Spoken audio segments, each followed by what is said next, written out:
Semana de la Comunicación y del Marketing en Europea Media. Universidad Europea.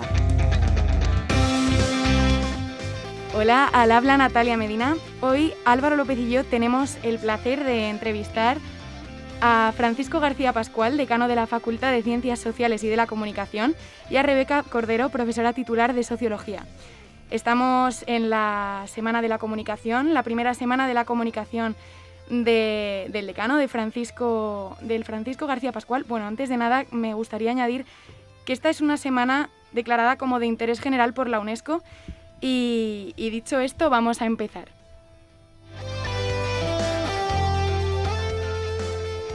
Me gustaría, bueno, ya que es su primera semana, don Francisco García Pascual, me gustaría saber qué es lo que le ha parecido, cómo la ha vivido usted y cómo, bueno, acaba de empezar, pero qué expectativas tiene también.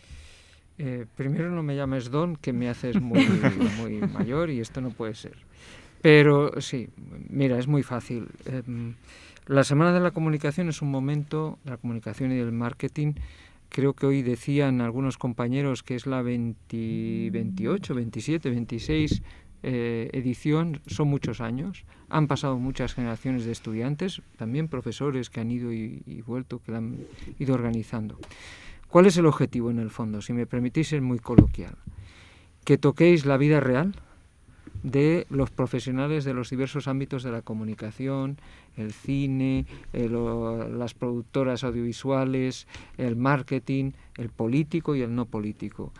Es verdad que vosotros a lo largo del curso lo hacéis en las prácticas muchas veces, pero es importante que vengan aquí, que vosotros podáis interlocutar, que podáis hablar con ellos y con ellas. Y ese es el objetivo de la semana. Y esta semana tiene un plantel de lujo, que tenéis que tener la posibilidad, más allá de que las personas que vengan hablen, y seguro que va a ser muy interesante para vosotros, es que vosotros preguntéis, que habléis con ellos, que contactéis, porque al final nuestro sueño como profesores, ya no como decanos, sino como profesores, es que algún día seáis vosotros los que nosotros os invitemos a venir aquí con otros estudiantes, a que les expliquéis cómo habéis llegado ahí, cómo es posible llegar, y porque al final, por lo menos esta semana, y yo creo que la profesora Rebeca Cordero coincide conmigo plenamente, somos los profesores los que seguimos pensando que un instrumento extraordinario de promoción individual de los ciudadanos es tener estudios universitarios. Y en este caso, en el ámbito de la comunicación, el periodismo y el marketing. Y como nos lo creemos, pues esta organización que se ha hecho, que realmente es excelente.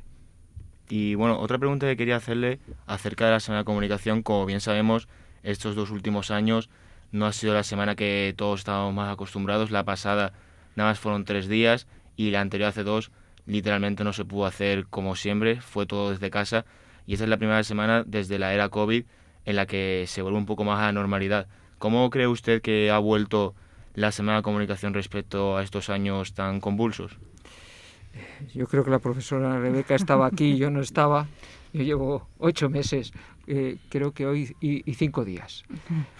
¿Vale? Pero sí te diré, os tuteo, que habiendo estado donde estaba cuando comenzó el COVID, que era teniendo otras responsabilidades, y lo he vivido, la universidad es profesores y estudiantes que hablan con estudiantes, que discuten, que se enamoran, no desamoran, que faltan alguna clase, que les sale bien un examen o no les sale bien un examen.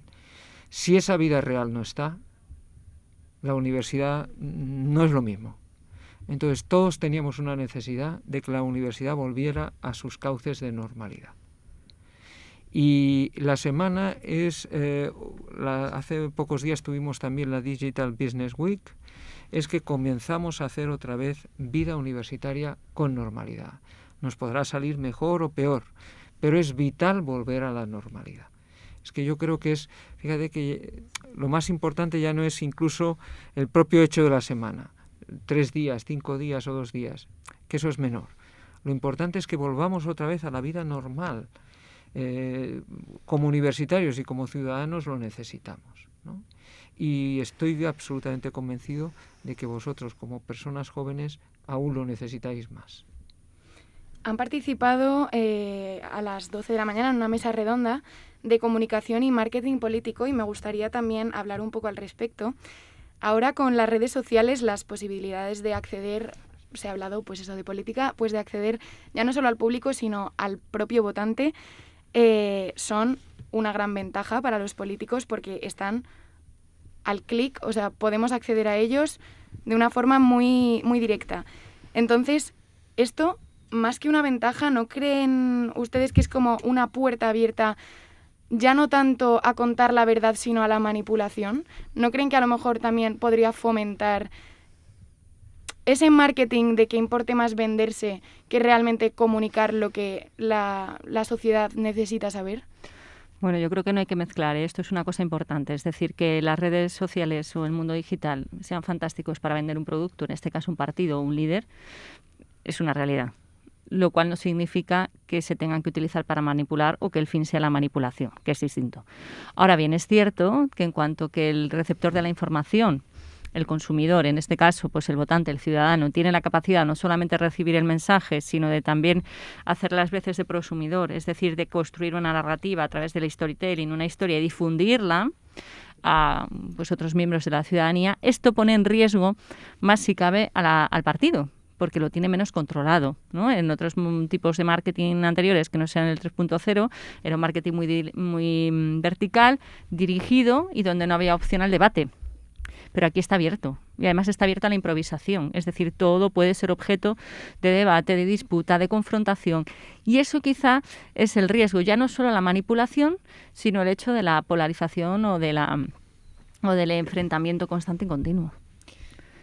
Y también en la charla que hemos tenido, vuestro compañero Fernando Martínez Maillo, senador del Partido Popular, ha mencionado que, por ejemplo, los mítings y las campañas electorales años atrás eran mucho menos importantes porque se votaba un poco más por la pasión, más que por lo que se decía en los propios mítines, y ahora también mencionó que ahora son mucho más importantes, que ahora la forma de comunicarse y lo que se está diciendo dentro de los mítines es mucho más importante.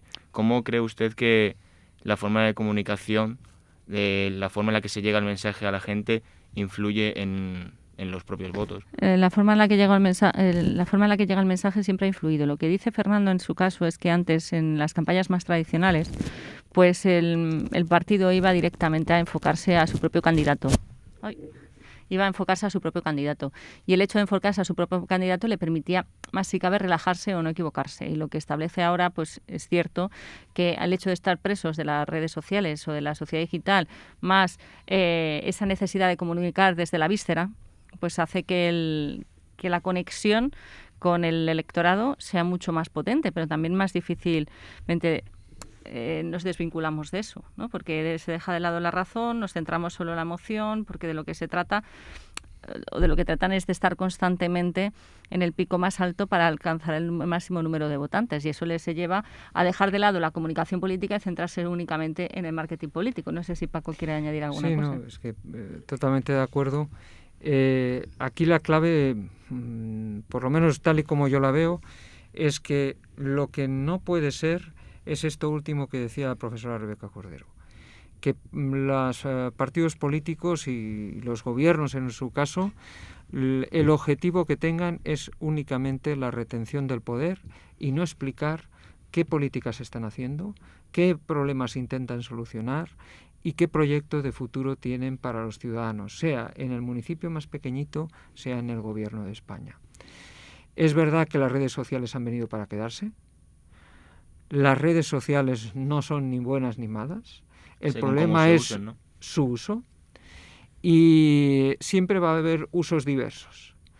No como ciudadanos, pero también como intelectuales en el sentido más ilustrado de la palabra, sí que tenemos que estar al tanto de que no haya un uso en las redes poco ético, desde el punto de vista de esa política de enfrentamiento entre unos y otros. Lo cual no quiere decir que en las redes no haya gente que opine cosas diferentes ahora de los cuatro que estamos aquí.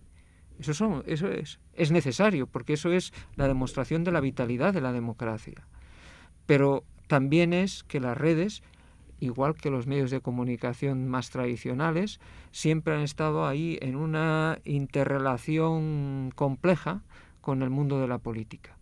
Y lo importante ahí es que se establezcan esos valores éticos en los cuales sí que todo el mundo pueda opinar, sí que los partidos políticos puedan acercarse a los ciudadanos, sí que los ciudadanos puedan ser exigentes con los partidos políticos, pero todo con un límite que es los valores democráticos.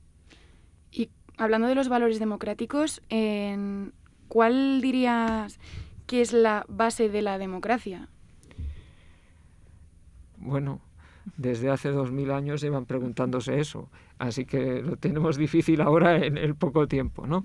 Pero bueno, yo creo que hay unos valores de las democracias occidentales, liberales, por decirlo de alguna forma, que con los nombres que queramos son fundamentales. Uno, que todos los ciudadanos somos iguales ante la ley, que todos los ciudadanos podemos opinar a partir de una determinada edad y poder decidir quién nos representa, cómo nos representa y, perdonad, decidir que esa persona que nos representa ya no nos representa.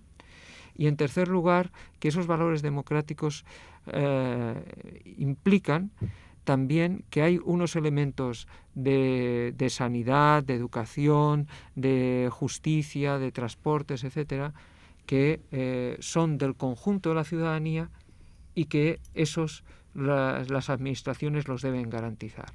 Yo diría que esos son los tres pilares. Podríamos decir muchas otras cosas, pero fundamentalmente eso. Quizá la tolerancia, ¿no?